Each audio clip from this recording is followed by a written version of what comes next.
তিনি যা খুশি তাই করতে পারেন, ফাআলুল লিমা ইউরিদ, যা খুশি তাই করতে পারেন যিনি। তার নাম কি? মহব্বতের সাথে বলেন, তার নাম কি? আমি তোমার কাছে কেন সাহায্য চাইব? আমি তো এমন কোন অন্ধ খোদার ইবাদত করি না যে খোদা তার এই গোলামের দুঃখ দুর্দশা নিজের চোখে না দেখে। রব্বানা মা খালাকতা হাযা বাতিলা সুবহানাকা ফাকিনা আযাবান নার। তাবলীগ জামাত খুব ভালো। একজন প্রশ্ন করেছেন, হুজুর তাবলীগ জামাত সম্পর্কে আপনার মত কি? তো বললাম, ভাই জিনিসটা তো ভালো, ভালো কাজ।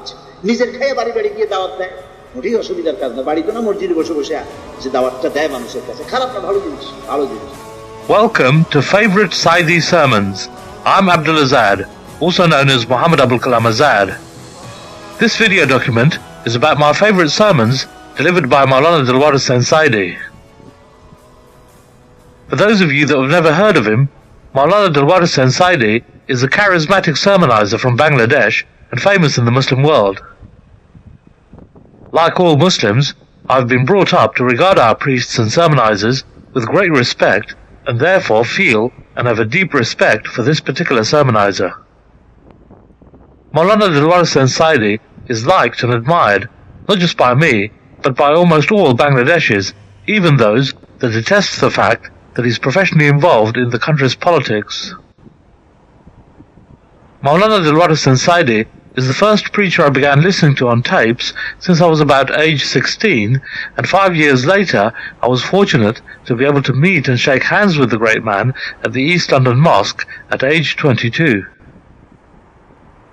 In this program, I will look at and share with you 4 segments from 3 of his faith-boosting sermons that touched my heart when I was young. The Maulana delivers his sermons in the Bengali language, which I learned from listening to his tapes. At age 16, I only spoke English and Sylheti, but I could not fully understand or speak Bengali. When I started listening to Maulana Sayeedi's sermons, I could only understand about 5% of the Bengali language in which he delivers his sermons. After listening to many more of his tapes, I could understand about 50% of Bengali. Now, having listened to other Bengali sermons, I understand about 55% of Bengali. Hence, I will not attempt to translate the following Bengali sermon clips into English in case I make errors. So I'm afraid only those of you who fully understand Bengali will be able to enjoy the clips. Let us now go to the sermon clips. The first sermon I was properly listening to was at age 16. At that time, I was in Sylhet and did not have access to religious books written in English, but only Bengali, which I could not read. And so the only way I could learn about my religion was by listening to religious tapes which mostly contained the sermons of Maulana Dilwar Hussain Sayeedi. What I heard, that will come up in the following clip, was something my father taught me when I was about 6, before he passed away when I was 7. And maybe this is why it touched my heart when I heard the Maulana impart the information the way he did in this particular sermon of his, delivered at a Waz Mahfil in Dubai. Several bits from this sermon touched my heart, but this one bit I liked the most was the commentary on the life of Ibrahim, also known as Abraham in the Bible. That bit of the sermon is here in the following clip, which has been entitled Ibrahim's Test. একমাত্র সাহায্য চাইতে হবে আল্লাহর কাছে, আর কারো কাছে না। আল্লাহর কাছে সাহায্য চাইলে পরে আল্লাহই বাঁচাইতে পারেন। আপনারা দেখেছেন হযরত ইব্রাহিম আলাইহিস সালাম আগুনের ভিতরে পড়ে গিয়েছেন, আগুনের ভিতরে পড়তেছেন, পড়ে যাবেন, এমনি করে ঝুলায় দেওয়া হয়েছে, চড়ক গাছে করে পড়ে যাবেন, একটু পরই পড়বেন জ্বলন্ত অগ্নিকুণ্ডের ভিতরে। হযরত জিবরিল আমিন এসে বলছেন, ওগো ইব্রাহিম, আমার কাছে সাহায্য চাও, আমাকে বলো, আমি তোমাকে বাঁচাই দিই। ইমানের পরীক্ষা হতেছে। কিসের পরীক্ষা? ইমানের পরীক্ষা হতেছে, আমি বাঁচাই দেব। হযরত ইব্রাহিম আলাইহিস সালাম বলছেন, ওগো ফেরেশতারা সরে যাও, আমাকে ডিস্টার্ব করো না, আমার পরীক্ষা হতেছে, পরীক্ষার সময় ডিস্টার্ব করো না, আমাকে ভালোভাবে পরীক্ষা দিতে দাও। আমি তোমার কাছে সাহায্য কেন চাইবো? আমি তোমার কাছে কেন সাহায্য চাইব? আমি তো এমন কোন অন্ধ খোদার ইবাদত করি না যে খোদা তার এই গোলামের দুঃখ দুর্দশা নিজের চোখে না দেখেন। আমার আল্লাহ কি দেখতেছে না যে আমি আগুনে পড়ে যাচ্ছি? আমি তোমার কাছে কেন সাহায্য চাইবো? যাও, সরে যাও। আমি আগুনে পড়ে গেলে যদি আল্লাহ রাব্বুল আলামিন খুশি হন, যদি রাজি হয়ে যান, তাহলে আমার আল্লাহকে খুশি করার জন্য এভাবে আমি 1000 বার আগুনে পুড়ে পুড়তে রাজি আছি। সুবহানাল্লাহ। আল্লাহ খুশি হয়ে গেলেন। আমাদের জাতির পিতা ইব্রাহিম আলাইহিস সালাম পরীক্ষা ফার্স্ট হয়ে গেলেন। আল্লাহ নোটিশ করে দিলেন, ইয়া নারু কুনি বারদাম ওয়া সালামান আলা ইব্রাহিম। আল্লাহ নোটিশ করলেন, আগুন আমার ইব্রাহিমের জন্য শান্তিদায়ক, ঠান্ডা হয়ে যা। আল্লাহ নোটিশ করেছেন। এখন কি আর আগুনের বাপের ক্ষমতা আছে জ্বালাবার? ক্ষমতা নাই। নমরুদ বিল্ডিং এর উপরে বসে দেখতেছে আগুনের ভিতরে ইব্রাহিম আলাইহিস সালাম আরাম করে বসে আছি, উঠতেছে না, জ্বলতেছে না। এই অবস্থা দেখে নমরুদ বলতেছে, রে আগুন, তোর হলে কি? এত কষ্ট করে তোরে জ্বালাইলাম, হাজার হাজার মানুষ নিয়ে তোরে পূজা করলাম, আমার দুশমনকে কেন জ্বালাতে পারিস না? তার কারণ কি? তোর দাহ্য শক্তি, জ্বালানোর শক্তি বন্ধ হয়ে গেল নাকি? আগুনের ভিতর থেকে মানুষের মতো করে আওয়াজ বেরিয়ে এলো। আগুন ডাক দিয়া বলে, এ নমরুদ, আমার ভিতরে জ্বালানোর শক্তি আছে কি নাই? যদি পরীক্ষা করতে চাস তুই নিজে আয়, তোরে শুদ্ধা তামাম দুনিয়া জ্বালাই দিতে পারি। ইব্রাহিমের এক গাছা পশম জ্বালাবার ক্ষমতা আমার নাই। তুই আমাকে 1000 বার বলেছিস ইব্রাহিমকে জ্বালাতে, আর আমার আল্লাহ আমাকে একবার নোটিশ করেছেন না জ্বালাতে। আমি তোর হুকুম মানি না, আমি মাখলুক, আমার খালেক আল্লাহ রাব্বুল আলামিন, তোর হুকুম আমি মানি না।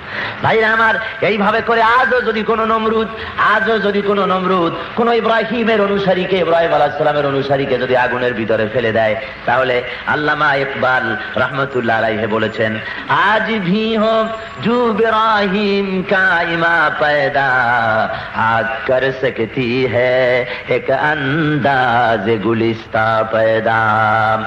ইব্রাহিমের ইমান যদি আজও কোথাও হয় বিদ্যমান, করতে পারেন অগ্নিকুণ্ডে খুবসুরত এক গুলিস্তান। আজও যদি কেউ আগুনের মধ্যে ফেলে দেয় আর তার মধ্যে যদি ইব্রাহিমী ইমান যদি থাকে, তাহলে ওই আগুনকে আল্লাহ ফুলের বাগান আজও বানাতে পারেন। সুবহানাল্লাহ ওয়া বিহামদিহি। সুতরাং লম্বা আলোচনা করা যাবে না, অল্প কথায় বুঝে নেবেন। আমাদের ইমান দাবি করে, যে ইমানটা আমরা আনছি আল্লাহর উপরে, সেই ইমান আমার কাছে দাবি করে আমার যা চাওয়ার, যা বলার সবটাই কার কাছে? জোরে কর। আল্লাহর কাছে জিজ্ঞেস করলে আপনারা মুখ বুঝে বসে থাকেন কেন? আল্লাহর নাম নিতে ভয় করে? জোরে বলেন, কার কাছে চাইবে? আল্লাহর কাছে, আর কারো কাছে না, কারো কাছেই না। That was a clip of a commentary of an episode from the life of Ibrahim, also known as Abraham, in the Bible, given by Maulana Abdul Azad Sayeedi at a Waz Mahfil in Dubai.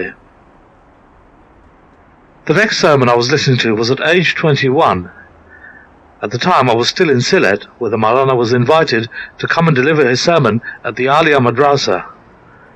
I saw the sermon live and later purchased the 5 tapes which contained several hours of preaching. Several bits from this sermon touched my heart, but the one bit I liked the most was the commentary on the mu'min, or believer, that the Maulana gave. That bit of the sermon is here in the following clip, which has been entitled About the Mu'min. মোমেন ব্যক্তির ভিতরে এই ধারণা আছে, আমার কোনো শক্তি নাই, শক্তির মালিক হতেছে আল্লাহ রাব্বুল আলামিন। তাই মোমেন ব্যক্তির ভিতরে অহংকার আসতে পারে না। মোমেন ব্যক্তি মনে করে কথা যে আল্লাহ রাব্বুল আলামিন মৃত্যুকে জিন্দা করেন, জিন্দাকে মৃত্যু করেন। তিনি গাছ, মরা গাছে ফুল ফুটাতে পারেন, নগরকে সাগর বানান, সাগরকে নগর বানায় দেন। তিনি সব করতে পারেন, তার ক্ষমতা আছে। তিনি রাস্তার মানুষকে ধরে নিয়ে দেশের মালিক বানায় দিতে পারেন, প্রেসিডেন্ট বানায় দিতে পারেন, আবার প্রেসিডেন্টকে ধরে ফাঁসির মঞ্চে ঝুলাইয়া দিতে পারেন। তিনি যা খুশি তাই করতে পারেন। ফাআলুল লিমা ইউরিদ, যা খুশি তাই করতে পারেন যিনি। তার নাম কি? মহব্বতের সাথে বলেন, তার নাম কি? দুনিয়ায় কারো কাছে তার কৈফিয়ত দেওয়া লাগে না, গোটা দুনিয়া কৈফিয়ত দিতে বাধ্য আল্লাহ সুবহানাহু ওয়া তাআলার সামনে। তার সামনে কৈফিয়ত দিতে হবে। তিনি কেবলমাত্র ধনী, তিনি কেবলমাত্র গনি। ওয়াল্লাহু গনিয়্যুন ওয়া আনতুমুল ফুকারা।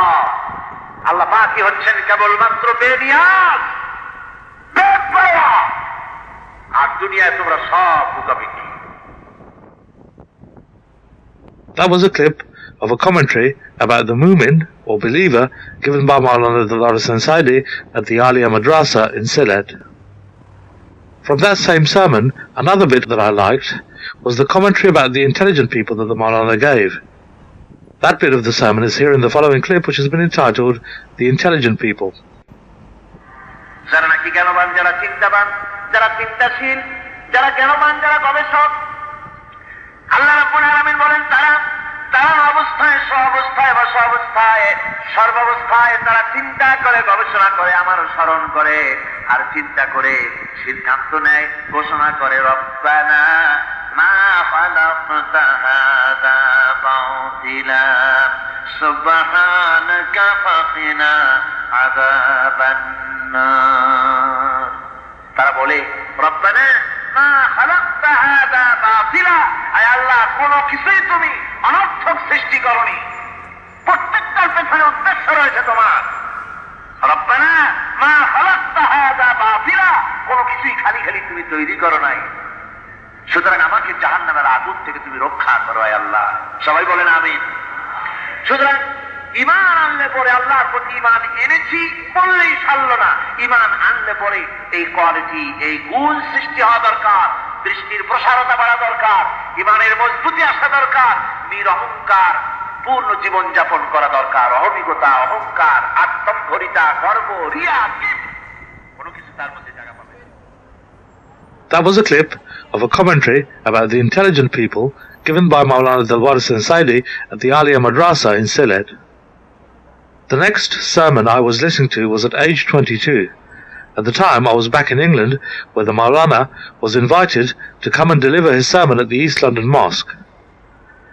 I saw the sermon live and later purchased the 3 tapes which contained several hours of preaching. Several bits from this sermon touched my heart, but one bit I liked the most was the commentary on the Tabligh Jamaat that the Maulana gave. The reason I liked this was because I myself had spent some time with the Tabligh Jamaat at age 19.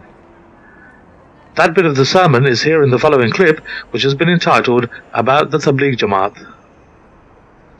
জিহাদ করতে হবে মাল দিয়ে আর জান দিয়ে, ইসলামকে টিকায় রাখতে হবে। এই জমিনে এমন এক সময় ছিল, আপনাদের এই গ্রেট ব্রিটেনে এমন এক সময় ছিল যখন ঈদ কবে হয়, কোরবানি কবে হয় কেউ জানতে পারতো না, এমনকি জুমার দিনও নামাজ পড়ার জায়গা ছিল না। এখন আলহামদুলিল্লাহ, আল্লাহ শকর, অনেক মসজিদ, অনেক মাদ্রাসা হয়ে গেছে। কোন আলহামদুলিল্লাহ। এত মাদ্রাসা মসজিদ, এই মসজিদগুলি মাদ্রাসার তুলনায় মসজিদ বেশি হয়ে গেছে। ফিডার সেন্টার নাই, ইউনিভার্সিটি আছে, কলেজ নাই, হাই স্কুল নাই। কলেজ হাই স্কুল যদি না থাকে, ইউনিভার্সিটি ছাত্র পাবে কোথায়? কোথায় পাবে? তাবলিগ জামাত খুব ভালো।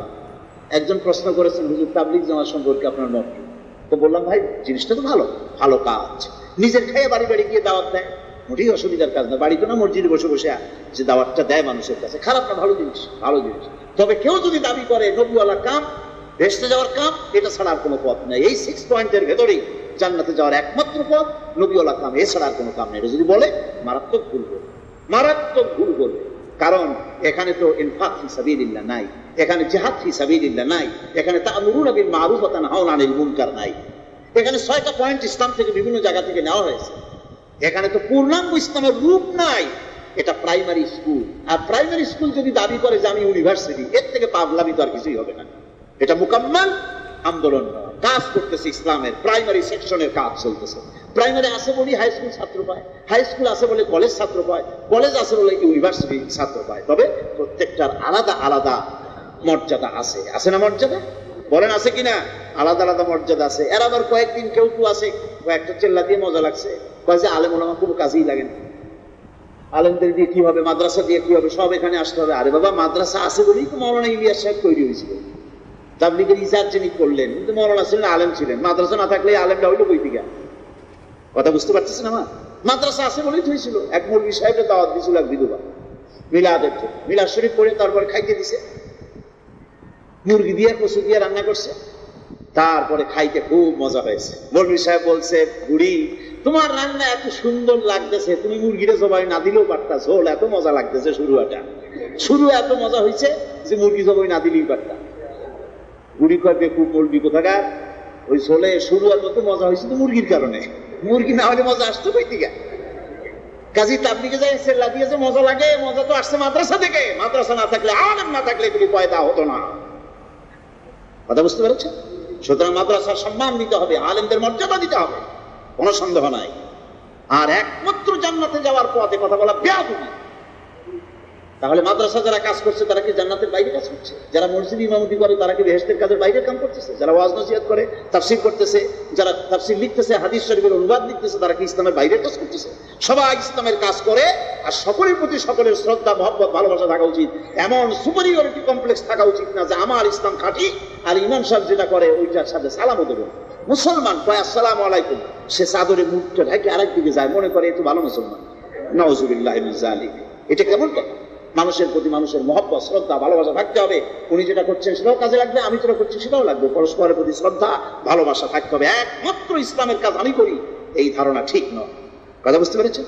এই জন্য আমি আপনাদের খেদমতে আরজ করব যে এই দেশে আপনারা মসজিদ যত করেছেন, মাদ্রাসার দিকেও তেমন খেয়াল নেন। মাদ্রাসা করেন। ইস্ট লন্ডন মসজিদ কমিটিকে আমি অনুরোধ করবো, আজ মেহেরবানি করে এই মসজিদকে কেন্দ্র করে আপনারা চেষ্টা চালান যাতে একটা কামেল মাদ্রাসা এখানে করা যায়। আলহামদুলিল্লাহ, জোরে কোন আমিন। চেষ্টা করলে মানুষের চেষ্টার বাইরে কিছু আছে নাকি? কিচ্ছু নাই। আপনারা চেষ্টা করেন, আমি আপনাদের সাথে থাকবো, আপনাদের সাথে ভিক্টর যদি কান্দে নিয়া পুরা গ্রেট ব্রিটেন ঘুরবো মাসের পর মাস। That was a clip of a commentary about the Tabligh Jamaat given by Maulana Dalwar Sayeedi at the East London Mosque.